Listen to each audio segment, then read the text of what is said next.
8 मार्च 2014 की रात मलेशिया के कुआलालंपुर इंटरनेशनल एयरपोर्ट पर सब कुछ सामान्य था। एक बड़ा विमान मलेशिया एयरलाइंस फ्लाइट 370 अपनी रोज की तरह एक सामान्य यात्रा के लिए तैयार था। इस विमान में कुल 239 लोग सवार थे। इनमें 227 यात्री और 12 क्रू मेंबर शामिल थे। इस फ्लाइट को चीन के बीजिंग शहर पहुंचना था। विमान के कप्तान थे जाहिरी अहमद शाह, जो बहुत अनुभवी पायलट थे। रात 12:41 पर विमान ने उड़ान भरी। सब कुछ सामान्य था। किसी को जरा भी अंदाजा नहीं था कि कुछ ही घंटों में ये विमान दुनिया का सबसे बड़ा रहस्य बन जाएगा। उड़ान भरने के लगभग 38 मिनट बाद विमान ने एयर ट्रैफिक कंट्रोल से आखिरी बार संपर्क किया। कप्तान के आखिरी शब्द थे, गुड नाइट मलेशियन 370। ये शब्द सामान्य थे, लेकिन यही उनके आखिरी शब्द साबित हुए। रात 1:21 पर अचानक विमान का ट्रांसपोंडर बंद हो गया।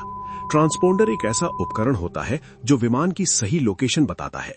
जैसे ही ये बंद हुआ, विमान रडार से गायब हो गया। ऐसा लगा जैसे विमान हवा में गायब हो गया हो, लेकिन असली झटका अभी बाकी था।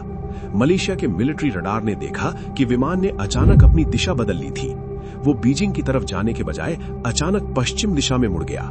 ये कोई सामान्य गलती नहीं हो सकती थी, क्योंकि ये मोड़ बहुत सटीक और नियंत्रित था। इसका मतलब साफ था कि किसी ने जानबूझकर विमान को मोड़ा था। इसके बाद विमान अंडमान सागर के ऊपर से उड़ता हुआ आगे बढ़ता रहा और फिर पूरी तरह गायब हो गया।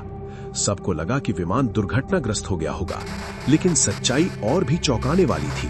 विमान का सैटेलाइट सिस्टम अभी भी सिग्नल भेज रहा था। इन सिग्नलों से पता चला कि विमान लगभग 7 घंटे तक उड़ता रहा। इसका मतलब था विमान तुरंत क्रैश नहीं हुआ था। वो बिना किसी संपर्क के लगातार उड़ रहा था। ये बात पूरी दुनिया के लिए हैरान करने वाली थी।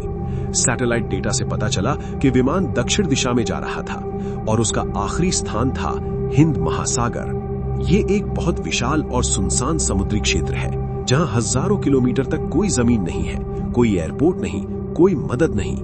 संभवतः विमान का ईंधन खत्म हो गया और वो समुद्र में गिर गया, लेकिन उसकी सही जगह आज तक नहीं मिल पाई। इस विमान को खोजने के लिए इतिहास का सबसे बड़ा खोज अभियान शुरू किया गया। 26 देशों ने इसमें हिस्सा लिया।